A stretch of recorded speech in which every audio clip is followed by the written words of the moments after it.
All right, what's up, everybody? Welcome to the MrMaple Show. We got another great lineup for you here. This is for December 2nd, and our first 10 at 10 breaking into the December month. We're in winter time now, man. Not very many things here at the farm have any leaves. Everything's shut down here, but we've got a really nice lineup of some great 1 gallons and even a couple of bigger size stuff for you today. Yeah, guys.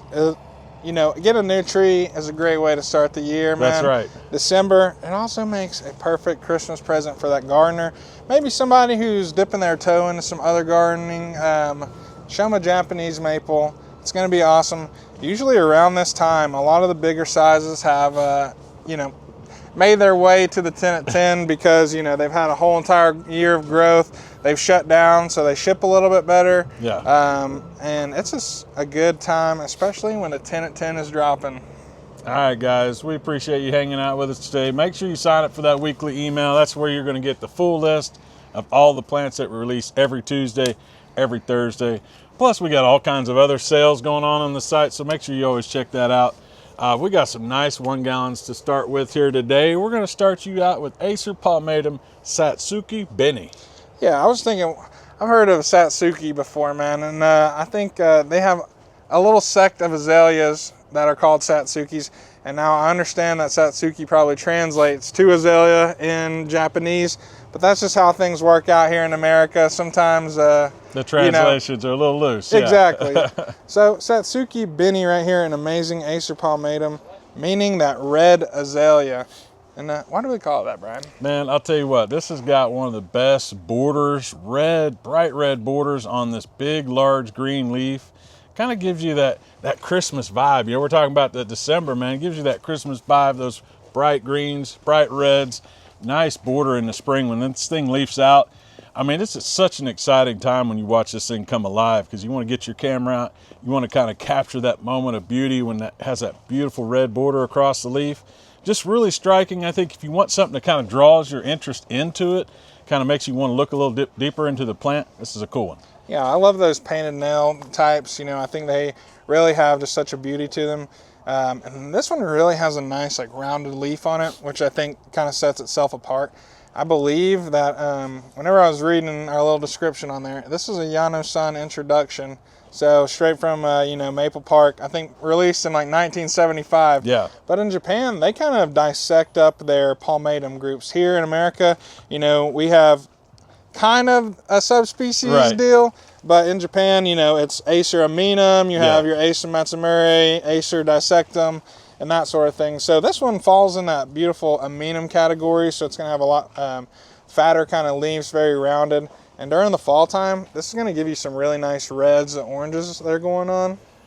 Yeah, this is definitely one that you don't want to sleep on. Doesn't come around too often either. Not really that common in the trade. You'll see a lot of the other border types like maybe Sumigaki or OG Sumigaki. There's a lot of them out there, but this is a really nice improved version of that. I love the leaf shape on this thing, and that color is undeniable. Beautiful fingernail Japanese maple, Satsuki Benny. All right, guys, next up on the table here, we got a cool Japanese maple for you guys. We got Acer palmatum Dixie Delight. This is a really cool, kind of a newer introduction into the coral bark world.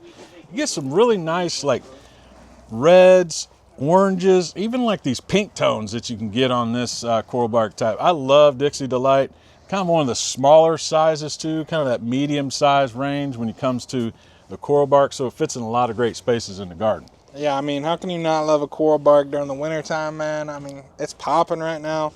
I love that transition from, fall to winter as you really start to pick up on some of those colors. Yeah. But that transition from winter to spring, baby, the colors are going hard. If you put this in some sun, it's going to really help pick up those colors. Sometimes I think about apples whenever I think about, these coral barks because that exposure, if you look in the grocery store, man, you go pick up an apple and you see some darker areas, that's where the sun's hitting that. Yeah. So, that's just interesting to think about that happening on a coral bark as well, it producing those different pigments.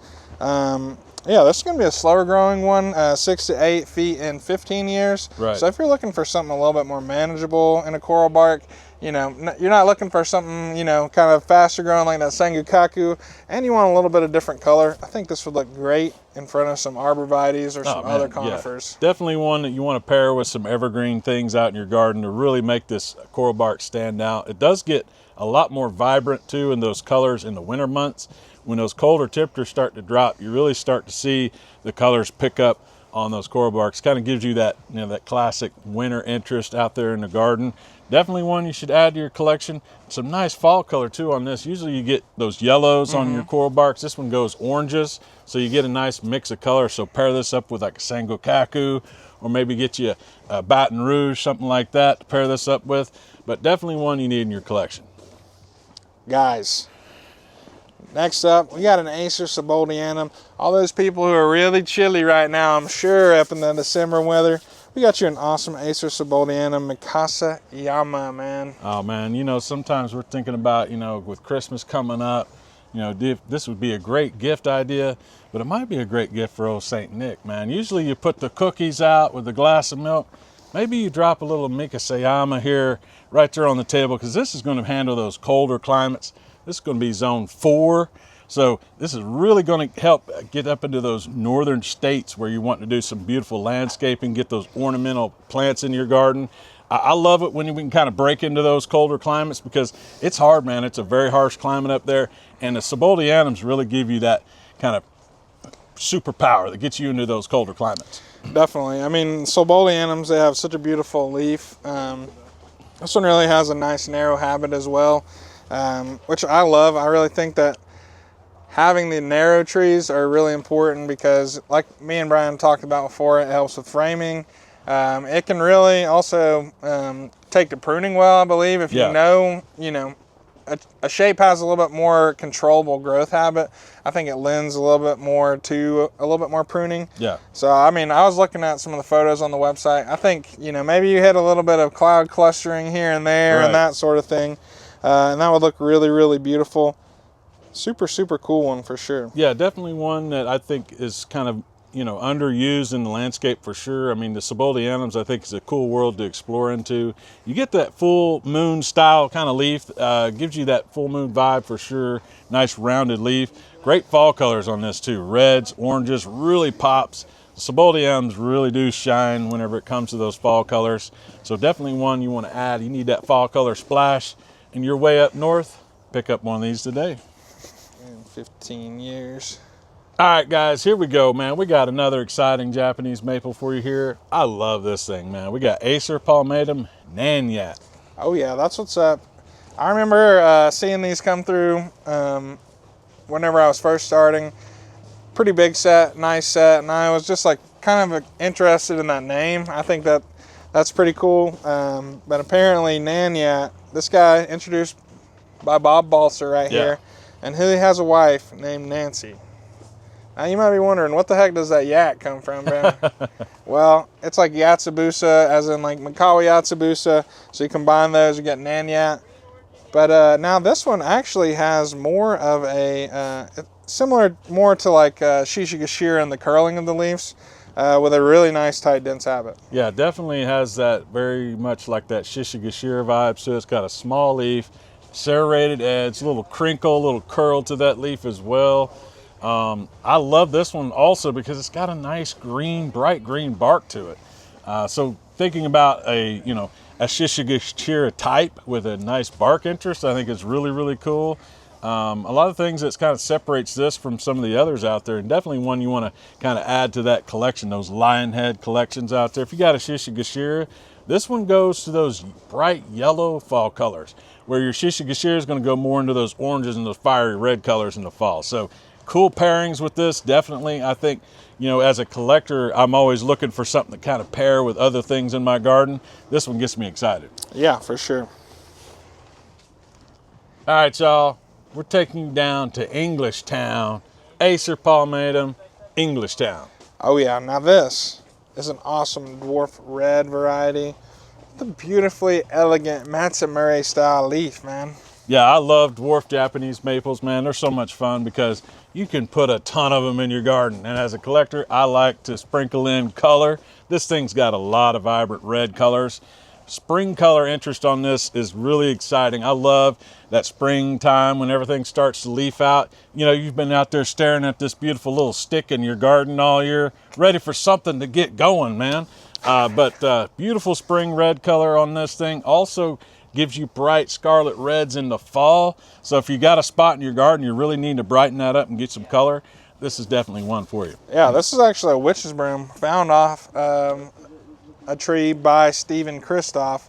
But what's even more interesting is that there's actually an Englishtown witch's broom that was found off of this variety, which is dope. I think that's awesome that a witch's broom threw a witch's broom. That's kind of like that Pimp My Ride, bro. Right, yeah. We heard you like witch's broom, so you put a witch's broom on your witch's broom, son. I love it, man. Yeah, definitely the witch's broom Japanese maples are so cool, man. They got great texture. I love that leaf shape on this one. Kind of gives you a little bit different here. Most of the reds, you get a small leaf. This was a little bit bigger leaf and that Matsumuri style. So a little bit different texture. Super slow growing. Nice low profile spreading habit on this one. So you can tuck this in so many places in your garden. I'm sitting here thinking in my garden, I might need another little dwarf red. Just, it's hard to find, you know, a nice red to splash here and there, especially when you're running out of room. You need a dwarf for those garden areas. Yeah, man. I mean, imagine like this one throwing a broom in your backyard, bro. And then you got Bryantown, bro. Bryantown. I like it. You know, maybe you look up in the sky, man, at nighttime, dude. You see all those beautiful twinkling, you know, stars up there in the sky, bro. And you say, man, I wish I had something that could, you know, fill that void in my garden. Well, look no further, man. We got Acer palmatum, tiny stars right here. A Buchholz introduction. Man, you know, telling Buchholz, he don't mess around, dude. If he puts a name on it, puts it out there, he's done his work. He's done his study on this. This is a really cool tree. I think it's one that's kind of, I said it at the beginning, kind of an understated tree out there. A really interesting small leaf. Gives you some nice kind of pink blushing in the spring. Really, really nice, bright chartreuse green with that pink blushing just makes it stand out. Yeah, definitely. I think that kind of twisted leaf, the tiny little thing, it looks so nice with that blush you're talking about kind of popping up on there. Really gives it some nice texture. This one kind of like evokes a little bit of like Japanese princess like vibes to me. Definitely like, does. That just kind of like clicked in my head while we were Yeah. sitting here talking, and I'm like, huh, man, that'd be an interesting little combo. Because this one's going to get a lot larger, you know, maybe 6 to 8 feet in 10 years. Giving you some really, really nice texture out there. Yeah, definitely one I think just me sitting here thinking about would be cool to try in a bonsai form too. You got those really nice small leaves, great texture too, and that color variance in the leaf I think would be super interesting in bonsai form. But yeah, there's just so many different ways to use this. Put it in a container. I mean, it's a great plant for so many different spots in your garden. Tiny stars. Guys, you know, maybe you look outside right now at this moment, man, and you see, you know, little white specks, you know, falling from the sky. Right. Hopefully you don't live near a volcano, but, you know, hopefully it's some snow. And guys, we're bringing some snow on this 10 at 10, guys, because we got Acer palmatum snow kitten, man. Guys, this thing is so freaking awesome. Probably one of the most sought after of the Makawa types out there right now for sure. Variegated form of a Makawa Yatsubusa. I mean, this thing is next level. Like it's kind of the holy grail in that world to get some consistent variegation throughout. Really nice. These are a high graft. One of the reasons why Buchholz always likes these in a high graft form is that it has better airflow for the plant and also has better vigor because you've got a larger rootstock for that to grow on. Yeah, man, snow kitten, one of the most dynamic trees in the garden that I've ever seen, man. I know somebody has a really nice one and he makes people jealous on Facebook all the time. That's this guy right here, man. But snow kitten is one that, you know, you're going to need to put it in a little bit shadier of a location and get picked up on all those colors, man. I know Matt always talks about one that he's had planted for a while that's still kicking out in the garden. But I think that this tree looks the best in a container. Yeah. I think being able to, you know, now guys, do not baby a tree, man. You know, you can help it along, but I'm telling you, you don't want to be feeding this thing with a silver spoon because then, you know, you're kind of setting it up for, you know, failure, you know? Yeah. I definitely agree. I think this one does really, really well in a container for a couple of different reasons. One, you can move it in and out, like if you get those late spring freezes or frosts, definitely one that you want to kind of protect from that. Super slow grower too, so I mean you have to really give yourself some time and some patience with this plant to let it kind of get established and get going. But really cool, man. I had mine in a nice cedar box planter, and I felt like it did really well because it stayed cooler longer. It didn't heat up like it would in a ceramic pot. So I think the wooden box helps it kind of leaf out slower and helps with that variegation too. Yeah, I didn't even think about that pot really kind of helping conduct that heat. Really amazing tree. This one goes by a couple different names. You might see it as Elmer or Yukiyama, but here at Mr. Maple we sell it as Snow Kitten, guys. So that's what's up. This is one for all you Macama collectors. I think we got a pretty large set of these too, guys. Yeah. So if you've been looking for one of these for a long time, make sure to not miss it. The Snow Kitten. All right, guys, we got another tree coming up for you, man. I got a question for you. Is your name Fred? Are you in the right place at the right time? We got Acer palmatum, right Fred. Yeah, man. I think I just put one of these up on the hill, and something that kind of stuck out. This one was a really large specimen, but how upright this one is. It's also an articulated variety from Buchholz himself, man. Yeah, man, this is part of that Flora Wonder collection. Talon Buchholz, man, he does it right every time. This is one of those reticulated types that he's known so well for, kind of outside of the Ghost series, but definitely one you need to kind of think about for your collection. If you're needing a red upright, very strong upright, that's going to be kind of a medium size. This is like 6 to 8 feet in 10 years, so medium size on this. It's not going to get too big, but a nice kind of that gives you that classic red upright feel. A little smaller in size, but with a reticulated leaf. Super cool. Yeah, this one kind of has like a darker corally kind of color, like not like a coral bark, but kind of like those. If you think about that kind of coral stone they sell out west, man, that's what this kind of evokes for me, especially with those little reticulated dark veins, man. I think that looks super cool. Maybe put this next to you, like.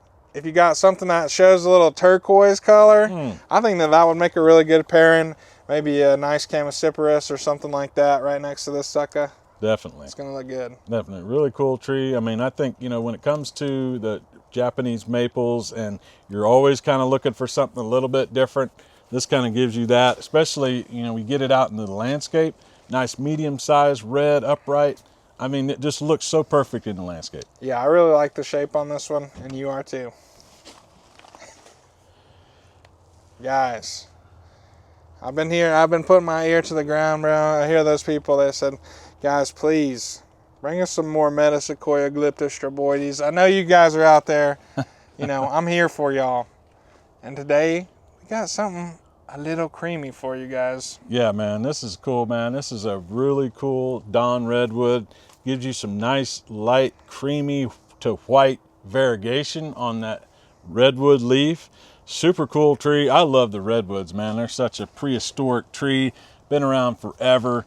Really cool to see different cultivars starting to become more and more popular in the trade, especially when it comes to the Dawn redwoods. Yeah, I agree. I think that they are one of the most dynamic trees because it's a conifer-like tree that kind of gives you that really nice deciduous color during the fall time. One of my coworkers, Lucy, she just started working here not too long ago, and I dug up a tree that was a Dawn redwood, and she potted it up for me because she's awesome. And then she was like, I think it's dying, man. Yeah. I think it's dying. And I was like, all right, you're good. It's good. Don't worry about it. That's what it's supposed to do. So, yeah, I love deciduous conifers for that reason, man. You get that fall interest as well. The redwoods definitely, especially a little creamy, gives you a nice kind of golden bronze color in the fall. And with that variegation, you get a little bit of kind of two-tone play onto that.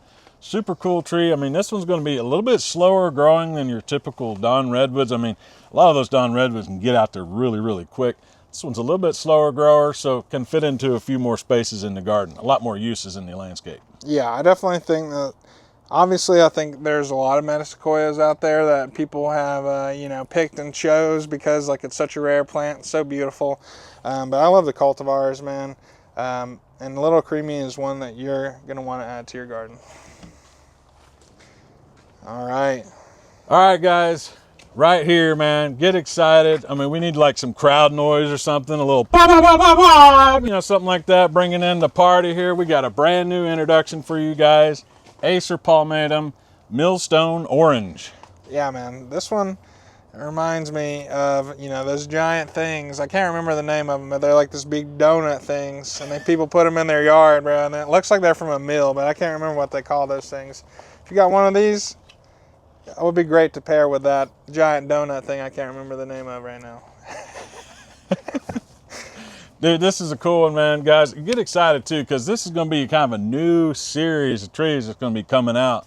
The Millstone series, there's a lot of them that are going to be coming, especially through MrMaple here. So definitely one, if you're a collector, I get excited when I see some new plants coming through, especially when there's like a series or a set of them that you can start collecting and put together.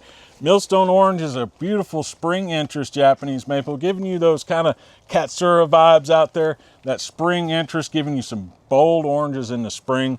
Really cool tree. So if you need a spring interest tree, definitely one to pick out. Yeah, but this one's going to have awesome red fall color too, man. I mean, whenever you can have a really nice orange interest tree, that's going to get, you know, in that 6 to 8 foot growth range, man. Yeah. It's going to look nice with that red fall color too, bro. And some of those oranges, man, they're my favorites because guess what? They leaf out first during that time of the year, man. They're kind of your bastions of spring. Millstone Orange is going to be great. Oh, dude, I think they call those things millstones, bro. That's what it is. That's what it is. They're millstones. Man, we appreciate y'all hanging out with us today. We always try to bring amazing plants for the 10 at 10 so you guys can get excited and add some cool things to your garden. Today we got some things nobody else has out there yet. Definitely want to pick up one of these Millstone Orange. We appreciate you guys hanging out with us today. Yeah, wait, don't click off just yet, guys. I'm looking at you. We looked at the analytics, bro. 50% of you guys aren't even subscribed to, to watch the... You got to subscribe. Yeah, man, we're putting out content every single day, man. Sometimes even more than that. Who else is doing it like that? Nobody else. Guys, we love bringing you plants. It's one of our favorite things. So just drop us a like, drop a subscribe, and leave a comment, your favorite tree. And remember, take care. God bless. Have a great day.